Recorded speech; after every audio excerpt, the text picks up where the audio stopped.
Radhe Radhe everyone, good evening to all of you. আশা করছি তোমরা সকলে খুব ভালো আছো, আর আমিও রাধারানী এবং গোপাল সোনার অপার করুণাতে খুবই ভালো আছি। তো বন্ধুরা, আজকে চলে এসেছি শীতের সন্ধ্যা একটা দুর্দান্ত স্বাদের রেসিপি নিয়ে। আশা করছি তোমাদের খুবই ভালো লাগবে, তাই না স্কিপ করে সম্পূর্ণ রেসিপিটি দেখার জন্য তোমাদের কাছে অনুরোধ রইল। বন্ধুরা, যেহেতু এখন শীতকাল পড়ে গেছে, সেহেতু যদি শীতের সন্ধ্যায় থাকে কোনো পিঠে অথবা কোনো মিষ্টি রেসিপি, তাহলে তো সন্ধ্যাটা খুবই জমে যায়। ঠিক তেমনি আজকে আমি চলে এসেছি তোমাদের সাথে একটা দুর্দান্ত স্বাদের মিষ্টি রেসিপি নিয়ে। আশা করছি খুবই ভালো লাগবে। আজকে আমি যে মিষ্টিটি তৈরি করছি সেটি হচ্ছে নিকুতি। যে মিষ্টিটা তৈরি করতে আমার ছানার কোনো ব্যবহার করব না, অথচ খেতে কিন্তু ছানার থেকে কোনো অংশে কম হবে না। তো তাই না স্কিপ করে দেখতে থাকো, আশা করছি তোমাদের খুবই ভালো লাগবে। তো বন্ধুরা, এবার কথা না বাড়িয়ে রেসিপিটি শুরু করা যাক। তো চলো দেখতে থাকো।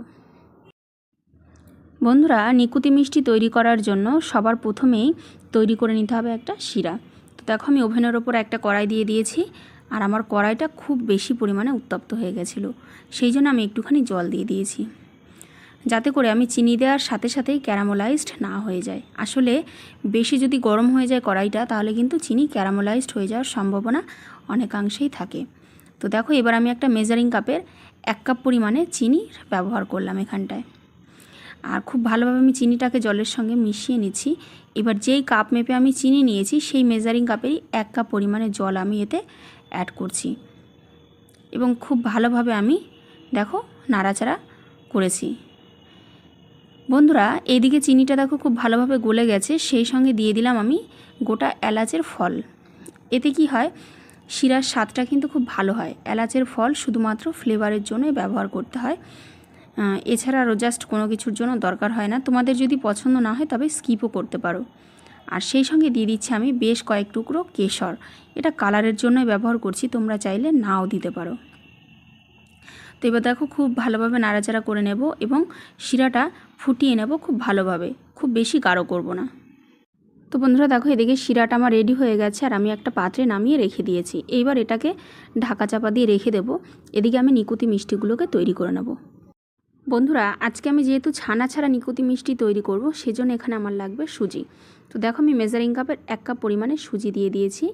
কড়াইটা বেশ ভালো গরম হয়ে গেছে। এবার সুজিটাকে আমি খুব ভালোভাবে নাড়াচাড়া করতে লাগবো। আর বন্ধুরা, এখানে সুজি ভাজার ক্ষেত্রে আমি কিন্তু ঘিয়ের ব্যবহার করব। তো ঘি দিলে কি হয়, সুজির স্বাদটা কিন্তু খুবই সুন্দর হয়, একটা খুব ভালো স্মেল বের হয় এবং স্বাদটা দুর্দান্ত হয়। তো দেখো, এই সময় গ্যাসের ফ্লেমটা আমি লো টু মিডিয়ামে রেখে আলতো হাতে খুব ভালোভাবে নাড়াচাড়া করে ভেজে নিচ্ছি। আর দেখো, এইবার আমি ঘি অ্যাড করে দিচ্ছি। তো এখানটায় আমি খুব বেশি একটা ঘি অ্যাড করব না, আমি ওই নর্মাল যে স্পুনগুলো হয় সেই স্পুনের 1 টেবিল স্পুন ঘি ব্যবহার করছি। এবার খুব ভালোভাবে আস্তে আস্তে করে নাড়াচাড়া করে ভেজে নিতে হবে। ঘিটাকে খুব ভালোভাবে সুজির সঙ্গে মিশিয়ে নিতে হবে। তো বন্ধুরা দেখো, ঘিয়ের সঙ্গে সুজিটা খুব ভালোভাবে মিশে গেছে এবং হালকা ব্রাউন কালার হয়ে এসছে, আর খুব সুন্দর একটা স্মেল বেরিয়েছে। তো সুজিটা ভাজা একদম বুঝতে হবে যে পারফেক্ট হয়েছে। এইবার এতে অ্যাড করব আমি দুধ। এখানে আমি গরুর দুধের ব্যবহার করেছি, তোমরা চাইলে প্যাকেট দুধও ব্যবহার করতে পারো, অথবা গুঁড়ো দুধও জলে গুলিয়ে নিয়ে ব্যবহার করতে পারো। তো এখানটায় আমি 2 কাপ পরিমাণে দুধ ব্যবহার করব, মানে আমি যেই কাপ মেপে সুজি নিয়েছি সেই মেজারিং কাপেরই আমি 2 কাপ পরিমাণে দুধ ব্যবহার করব। যদি তোমরা দুধের ব্যবহার না করো তবে কিন্তু ডোটা তৈরি করে নিতে পারো, তবে সেক্ষেত্রে কিন্তু স্বাদটা খুব একটা ভালো হবে না। এইবার এটাকে খুব ভালোভাবে মিশিয়ে নেব, আর একটা ডো তৈরি করে নিতে হবে। তো বন্ধুরা দেখো, গ্যাসের ফ্লেমটা লো টু মিডিয়াম আঁচে রেখে খুব ভালোভাবে নেড়ে চেড়ে আমি একটা ডো তৈরি করে নিয়েছি। তো দেখো, ডোটা যখন কড়াই থেকে ছেড়ে আসবে তখন বুঝবে যে একদম পারফেক্টভাবে তৈরি হয়ে গেছে। খুব একটা শক্ত করবে না, আবার খুব একটা নরম হলেও হবে না। তো দেখো, আমার নিকুতি তৈরির জন্য ডোটা একদম পারফেক্ট হয়ে, আমি এই ডোটাকে একটা পাত্রে নামিয়ে নিচ্ছি।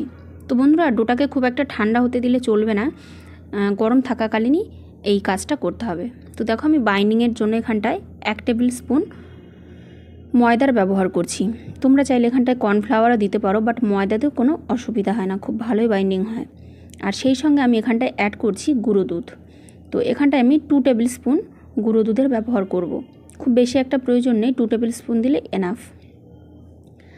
আর বন্ধুরা, সেই সঙ্গে আমি এখানটায় যেটি অ্যাড করব সেটা হচ্ছে বেকিং সোডা বা খাবার সোডা। তো এখানটায় তোমরা বেকিং পাউডারও ব্যবহার করতে পারো, বেকিং সোডা দিলেও হয়, দুটো যে কোনো একটা অপশনাল আছে, যেটাকে পছন্দ হবে সেটাই দিতে পারো। তো 1/3 চামচ পরিমাণে আমি বেকিং সোডা ব্যবহার করছি। আসলে বেকিং সোডা দিলে কি হয়, নিকুতিগুলো কিন্তু ভাজার সময় খুব সুন্দরভাবে ফুলে উঠবে, আর এতে স্বাদটাও কিন্তু খুব ভালো হয়। আর এর সঙ্গে আমি যেটি অ্যাড করছি এখানটায় এলাচ ফল আমি থেতো করে নিয়েছি, মানে এলাচের গুঁড়ো এক কথায়।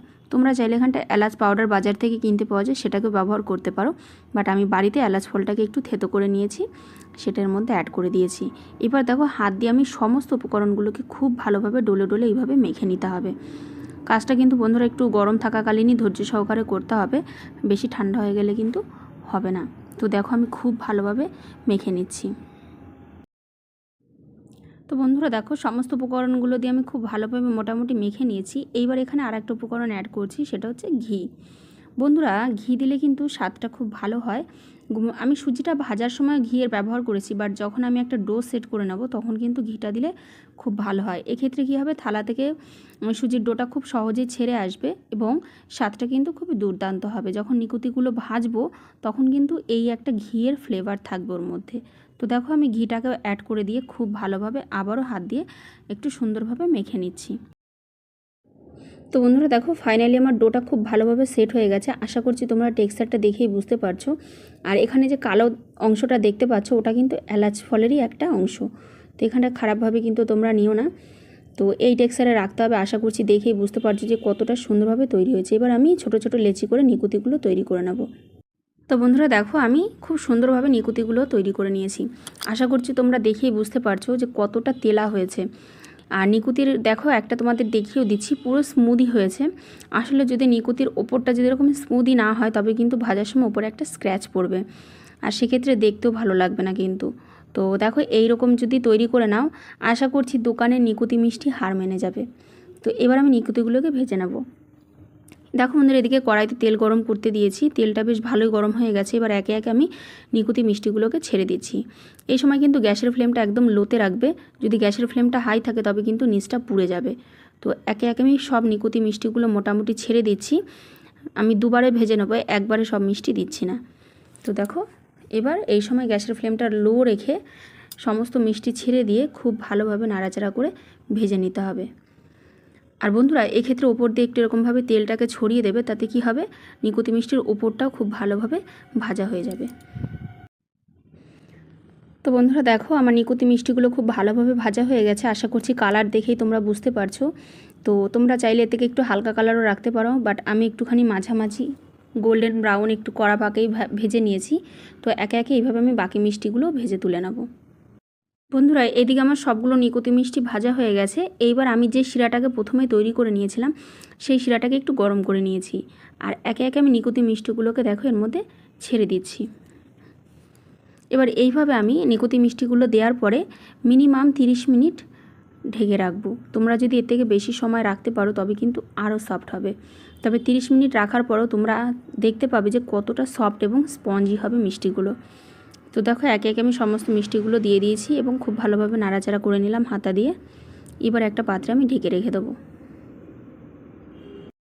তো বন্ধুরা দেখো 30 মিনিট আমি এটাকে রেস্টে রেখেছি এবং 30 মিনিট পর আমি ফিরে এসেছি।